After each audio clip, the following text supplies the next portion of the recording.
Alternating current that is AC इस chapter 7 का एक और टॉपिक है, इंपॉर्टेंट टॉपिक है, representation of AC current and voltage by rotating vectors. ठीक, rotating vectors, note these are called phasors. We know that alternating current and voltage are scalar quantities, but they are simple harmonically varying quantities or sinusoidally varying quantities, क्योंकि उनका graph simple harmonic motion की तरह ऐसे आता है. ठीक, चाहे current हो या वोल्टेज हो. ठीक है, ये दोनों करंट और वोल्टेज स्केलर क्वांटिटीज है. We can represent them as vectors. What vectors? Rotating vectors. ठीक है ना, rotating vectors उनको हम कहते हैं phasors. Okay, क्योंकि the simple harmonic varying quantities like current and voltage, the projection upon the axes add up in same manner as that of vectors, so that we can apply vector addition method, vector addition of vectors to apply to the phases and the amplitude of current and voltage, AC current and voltage. ठीक है ना, this makes the analysis of AC circuits very easy. Though we could analyze the AC circuits without using these phasors, but the things are little difficult in doing that. So easy way to analyze an AC circuit is to represent these vector scalar quantities as vectors or rotating vectors. ठीक, called the phasors. Okay, so let us suppose that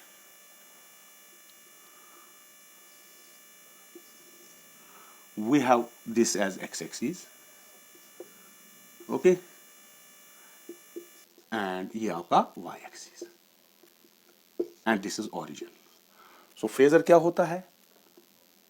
A vector which rotates in anti-clockwise with the same frequency as that of an AC, that is here omega, in anti-clockwise direction, whose amplitude O, let us say OA of this vector, gives the amplitude of the AC, that is OA, amplitude of AC. ठीक, whether it may be current or voltage, and its projection क्या हो गया? इस पर perpendicular डालेंगे this projection of this rotating vector और phasor. ठीक, ये जो है मिसाल के तौर पर BOB, this gives instantaneous value of current, अगर ये करंट को रिप्रेजेंट करता है ये वेक्टर, और वोल्टेज V. ठीक है, now this is rotating vector at any instant. मैंने कहा कि जो प्रोजेक्शन होगी, सपोज ये रोटेट करके यहां पहुंच गया. पहले मैं इसको बनाता हूं रोटेट करके, यहां तक आपको समझ में आ गया. अब देखिए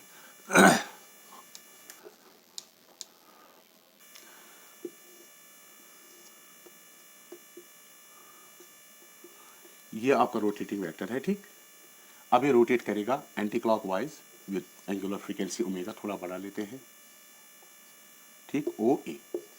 जब ये रोटेट करेगा ऑरिजिन पे in anti clockwise with angular frequency, it will, जब ये पूरा घूमेगा ये बनाएगा आपका सर्कल. ठीक है, 360. सपोज ये वेक्टर अब यहां पहुंच गया, रोटेट करके यहां पहुंच गया. अब अगर प्रोजेक्शन डालेंगे तो अब प्रोजेक्शन इतनी होगी. मिसाल यहां पर ये प्रोजेक्शन थी OB, तो ये इंस्टेंटेनियस वैल्यू होगा इस रोटेटिंग वेक्टर का. अब जब यहां पहुंचा तो इंस्टेंटेनियस वैल्यू अब इतना होगा. लेट अस से दिस इज C. अब मिसाल के तौर पर यहां से यहां पहुंचा. ठीक, ये OA, अब OA यहां पहुंच गया.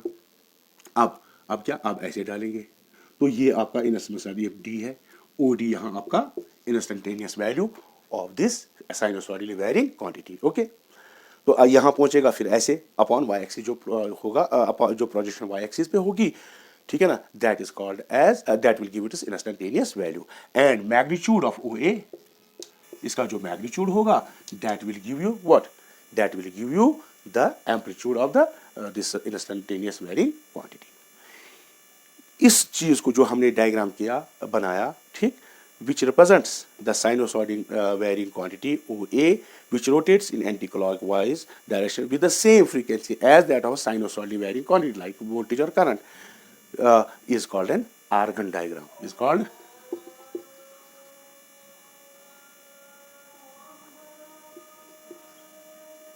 Argand diagram or phasor diagram.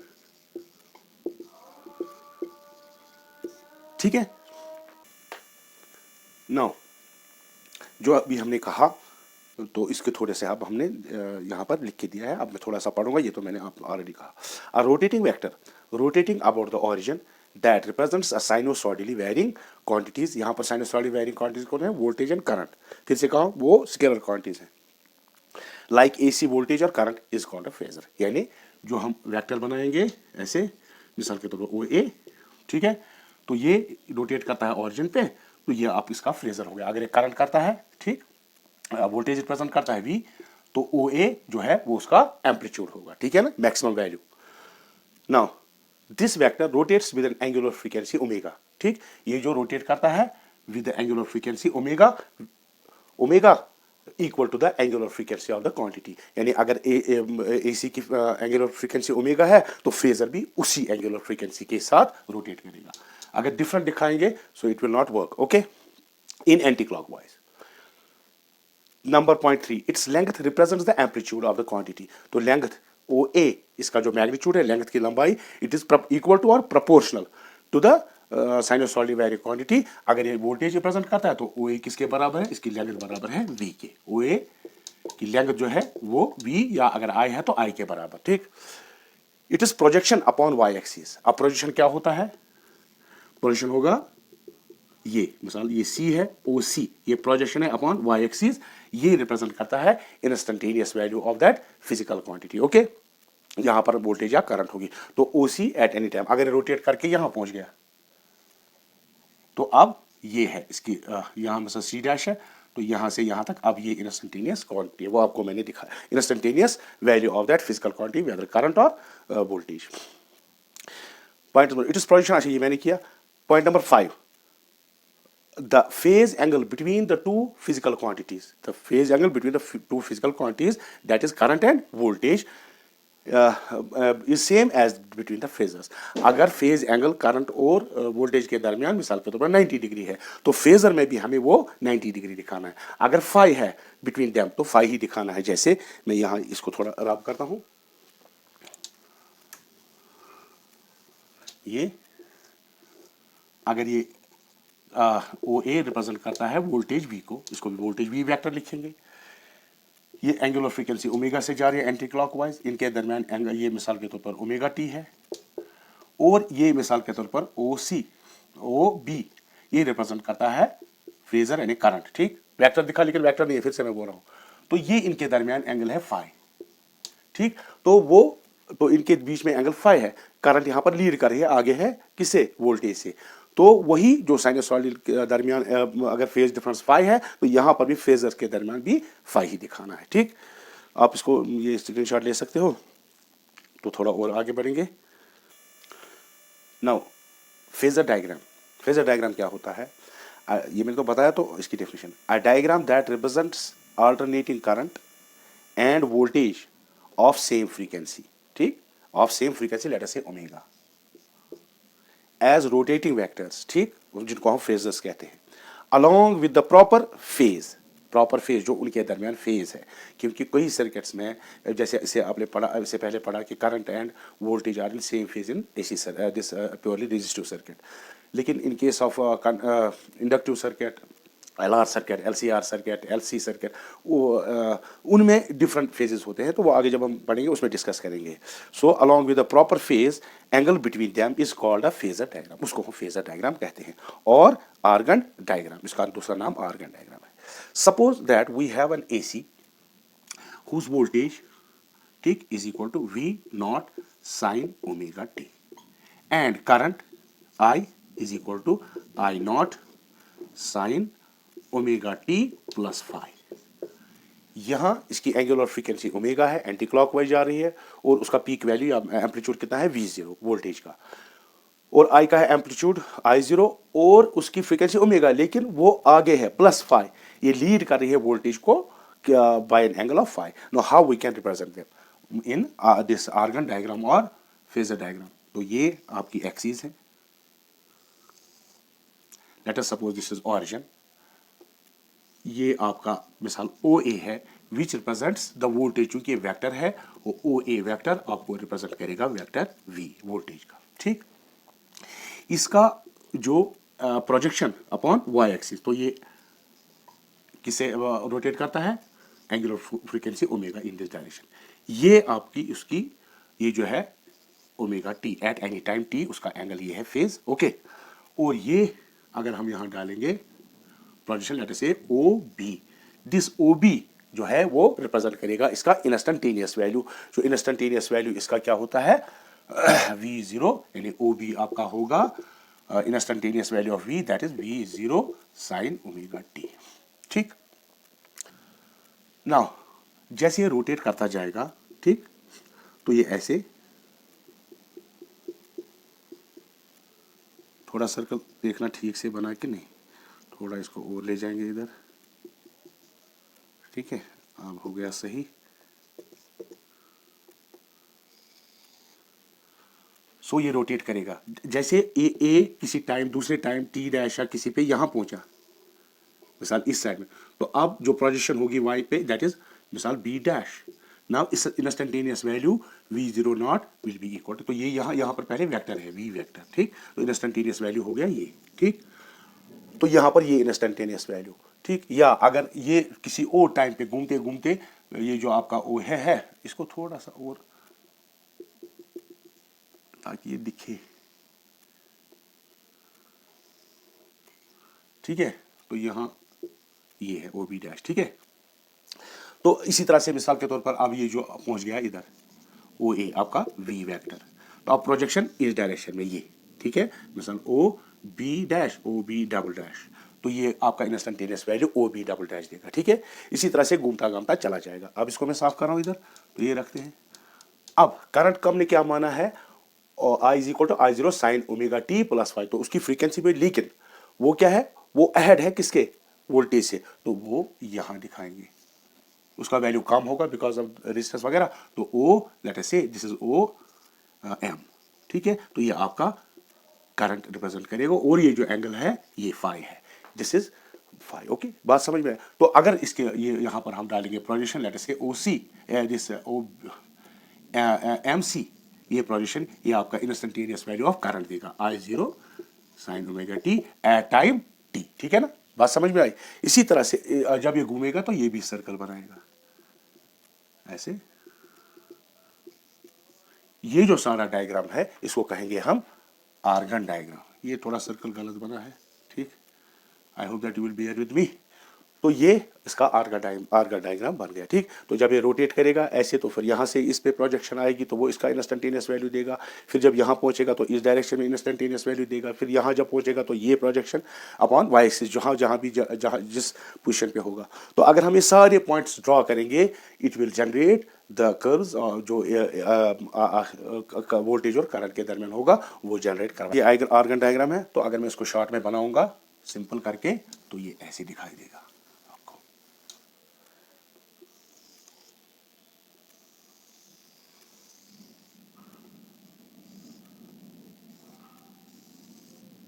ये आपका हो गया वोल्टेज वेक्टर OA. ठीक, ये हो गया वेक्टर I OB, ये I वेक्टर. इनकी प्रोजेक्शंस आपको instantaneous value sign omega t, और इसकी जो प्रोजेक्शन होगी वो देगी आपको ये वाली इतनी सी projection, that is I0 sine omega t +φ. ठीक है, ये आपका argon diagram.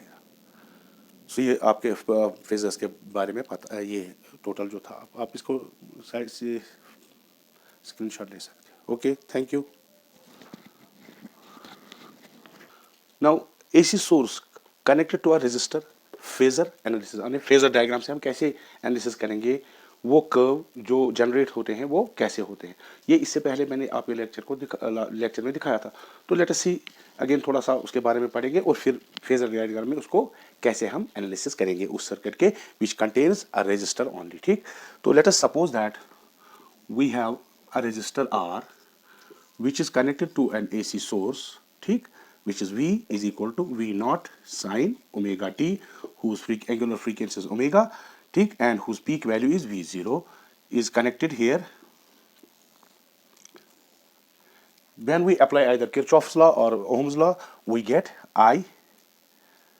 V is equal to IR, where I is the instantaneous value of the AC applied and R is the resistor. Then V is equal to V by R will be equal to I. Now V का value हमें पता है ये, so we will substitute in this. Okay, so I will be equal to V naught sin omega t divided by this R resistance. This V by R जो होता है that is written as I0 sin omega t, या कुछ Im भी लिखते हैं, ठीक, where Im is the I0 is equal to V0 by R, ठीक है, and this is called the peak value of the current. So peak value of the current in numerically or magnitude उसका कम होगा as compared to the peak value of this instantaneous voltage V, because V0 is divided by R. R will have some value, so this will be less than, इसका peak value कम होगा. So we find that this current, this voltage and current are in same phase, क्योंकि ये angle उनका same है और sign भी same है. So they are in same phase. That is, जब इसका मैक्सिमम आएगा करंट का, तब वोल्टेज का भी मैक्सिमम आएगा. जब करंट का मिनिमम आएगा तब उसका भी मिनिमम आएगा. और इंटरमीडिएट वैल्यूज पे जो एंगल होंगे तो they will have their corresponding values. Okay, so they are in phase. How can we represent them in diagram, in phasor diagram? तो phasor diagram में हम कैसे रिप्रेजेंट करेंगे, देखिए ऐसे. This is origin O.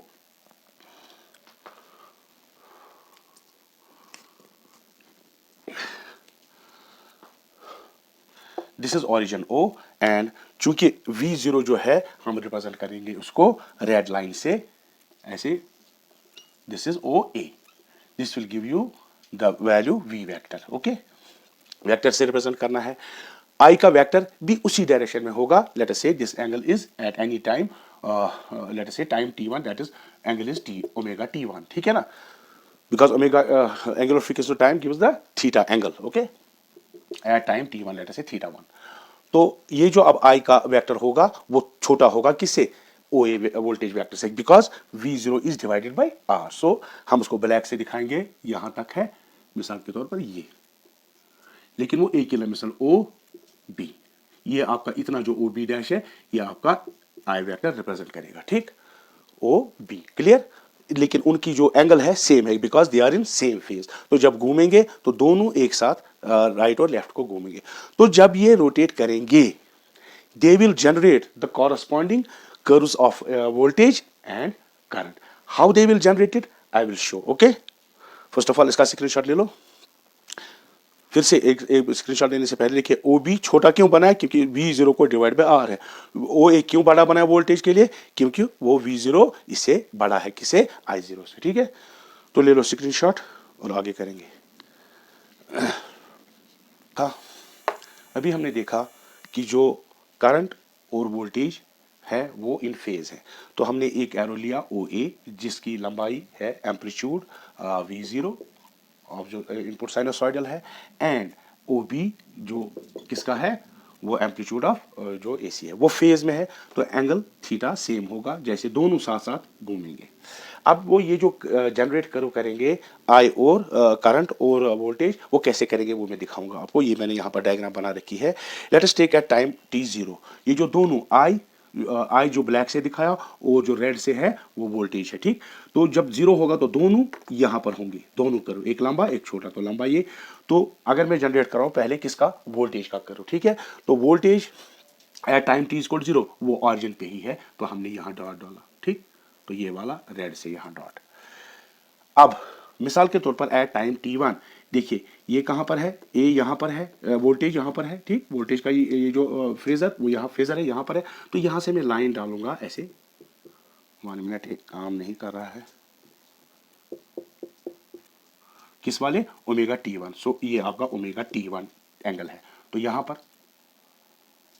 उसके बाद मिसाल के तौर पर ये घूमते घूमते with angular frequency omega, omega यहाँ पर, ठीक है, इस तरह जगह तो पहुंचा यहाँ पर, ठीक। तो यहाँ पर इसका वैल्यू जो वोल्टेज का वैल्यू जो वेक्टर है फेजर है वो यहाँ पहुंचा, तो हम ऐसे डालेंगे, ये आपका हो गया, ये कितना हो गया π/2, तो यहाँ पर π/2 हो गया, ठीक। तो ये आ गया लाइन, मैं लूंगा कहाँ तक, π/2 तक, इस टाइम तक, तो ये हमें पॉइंट निकला यहाँ पर, ठीक।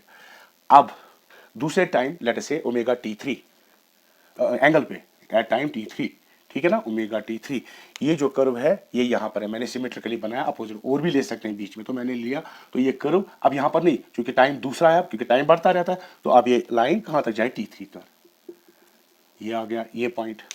उसके बाद ये घूमते घूमते एंगल यहाँ पर क्या बन गया, पाई, तो पाई पे कहाँ पहुंच गया, ये हो गया आपका एंगल पाई, या कुछ भी टाइम लिखो, π4, ये T3 लिख सकते हो, ओमेगा T3। तो ये घूमते घूमते जो वोल्टेज का कर्व यहाँ पहुंचा, तो ये पॉइंट हमें यहाँ पर निकला, क्योंकि ये 0 पर है, तो ये लाइन ऐसे ऐसे चली जाएगी, 0 पर आ जाएगी, ठीक है। उसके बाद ये घूमते घामते मिसाल के तौर पर अब यहाँ पहुंच गया, ठीक। कि ये कौन सा है, पहले यहाँ एक और बना देंगे इसका, ये जो रेड वाली लाइन है यहाँ लेंगे, एग्जैक्टली इसके अपोजिट लूंगा मैं, क्योंकि एंगल सेम बनाऊंगा ताकि डायग्राम बनाने में आसानी हो, ठीक है। तो ये जो अब यहाँ है, तो यहाँ से लाइन लूंगा मैं इस पॉइंट पे, तो ये कौन सा, ये टाइम आगे चला जाएगा, तो ये ऐसे ऐसे लाइन ऐसे ऐसे ऐसे ऐसे, समझो ये ओमेगा T4 है टाइम इस पॉइंट पे, तो ये हमें पॉइंट निकला T4, ठीक है। अब फिर घूमते घूमते यहाँ पहुंच गया, तो रेड वाली ये है, तो रेड से लेंगे वोल्टेज वाली लाइन से, ये आ गया, ठीक है। यहाँ पर कितना है 270 एंगल, यानी 3π/2, तो यहाँ पहुँच गया। उसके बाद एक और इंटरमीडिएट यहाँ पर लेंगे, वो भी इसके एग्जैक्टली ऐसे सिमेट्रिक पहुँचेगा, लेकिन टाइम अब यहाँ तक नहीं, टाइम बढ़ गया, आगे चला गया, यहाँ तक नहीं तो आगे चला गया। तो इसके बाद ये जो है T4, ये हो गया आपका ये, और यहाँ तक पहुँच गया, ठीक है। तो ये पॉइंट निकला। उसके बाद घूमते घूमते फिर 360 हो गया, तो कहाँ पहुंच गया, 360 पे यहाँ पहुंच गया, तो टाइम आ गया 360, यहाँ पहुंच गया, ठीक है। तो ये आपका कारण रेड से डालूंगा, तो रेड आ गया। अब ये जो सारे पॉइंट इसके हैं वो जोड़ेंगे हम, देखिए 0, फिर यहाँ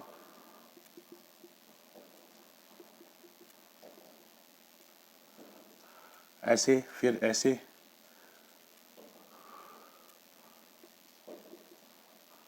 फिर पहले यहाँ जो था ये हो गया यहाँ का, फिर आ गया ये, फिर आएगा ये, फिर आ गया ये जनरेट हो गया आपका एसी का कर्व, ये वोल्टेज का कर्व, ठीक है।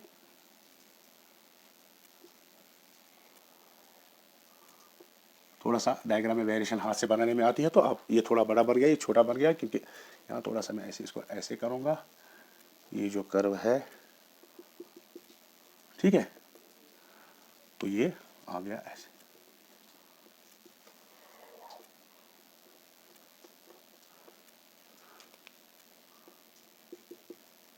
ठीक है। तो ये आ गया कर्व किसका, ये वोल्टेज V का जनरेट हो गया सारे पॉइंट्स लेके। अब किसका जनरेट करेंगे हम, करंट का। तो करंट का पहले 0 पर है, तो 0 पे 0 ही है, तो यहाँ पर आएगा, इसी पे कोइंसाइड होगा। अब जब यहाँ पहुँचा टाइम T1 पे, तो ये आगे, ओके, T1 पे लेना ये वाला टाइम, ठीक। तो ये आ गया दूसरा पॉइंट। अब पहुँचा 90 पे, तो 90 पे कैसे लेंगे, ऐसे, ठीक। ये नाम .1, .2, .3। अब उसके बाद कहाँ पहुँच गया ये, यहाँ पर इस टाइम पे जो कॉरस्पॉन्डिंग इसका, ये कोई भी ले सकते हैं हम, तो यहाँ से हम लेंगे तो लाइन यही आएगी, आसानी के लिए मैंने सेम टाइम सेम ये देखी, तो ये पॉइंट आ गया, ठीक। उसके बाद फिर जब घूमता है करंट वाला कर्व, तो यहाँ पहुँच गया, तो 0 पे तो यही लाइन आएगी, लेकिन टाइम बढ़ गया तो यहाँ पर आ गया, ठीक, यही लाइन। उसके बाद अब ये जो करंट है, तो ये यहाँ पर आएगा, तो इसे लाइन लेंगे हम, तो ये वाला टाइम है या एंगल है, ठीक, तो यहाँ आ गया। उसके बाद ये वाला लेंगे, तो ये ऐसे चला जाएगा,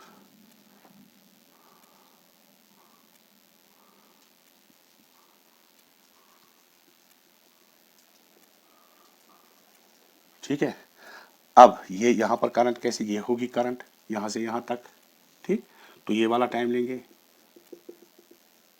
आ गया ये। उसके बाद फिर से कहाँ पहुँचता है, ज़ीरो पर, यानी 360 पे घूम के 360 पे पहुँच गया, तो ये यहाँ आ गया, ठीक। तो अब हम सारे ये ब्लैक पॉइंट्स करंट के जोड़ देंगे। देखिए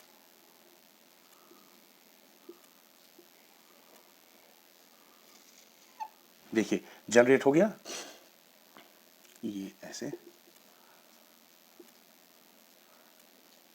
ठीक है। तो देखिए थोड़ा सा वेरिएशन आ गया हाथ से बनाने में। तो ये जो, एक मिनट, ये लाइट थोड़ी सी पीछे चली गई। तो ये जो हमने कर्व बनाए, देखिए थोड़ा सा हाथ में वेरिएशन तो आई हाथ से बनाने में। तो देखिए इसका भी मैक्सिमम आ गया, इसका भी मैक्सिमम, इसका मिनिमम, इसका भी मिनिमम, यहाँ मिनिमम, यहाँ मिनिमम। तो ये जनरेट हो गए कर्व किसके, ये दोनों जो ये साइनोसॉइडल बनाई, ठीक है ना। तो दूसरे जो एलसी और आरसी सर, इसमें इंडक्टर हो या आपका कैपेसिटर हो या एलसी हो या आरसी हो या एलसीआर सर्किट हो, उसमें भी जनरेट होंगे ऐसे ही कर्व, ठीक है। तो देखा हमने, फिर से देखिए यहाँ जीरो पे था तो हमने जीरो करंट का ले लिया, रेड डॉट डाला, फिर यहाँ फिर वोल्टेज का ये, तो हमने ये पॉइंट लिया, इसी तरह से यहाँ से ये पॉइंट लिया, तो ये रेड वाला कर्व यानी वोल्टेज का जनरेट हो गया। और ये जो ब्लैक वाला कर्व सेम पॉइंट्स पे, तो ये जो जनरेट हो गया आपका, ये करंट वाला कर्व हो गया। हाँ ये फेज में है, क्यों, देखो इसका मैक्सिमम, इसका मैक्सिमम, इसका मैक्सिमम, इसका मिनिमम, दोनों का मिनिमम, यहाँ पर दोनों का मिनिमम, ठीक है ना। तो ये हम हो गया। इसमें थोड़ी सी वेरिएशन हाथ से बनाने में आती है। I hope that you will bear with that. Okay, screenshot ले सकते हो आप। Thank you.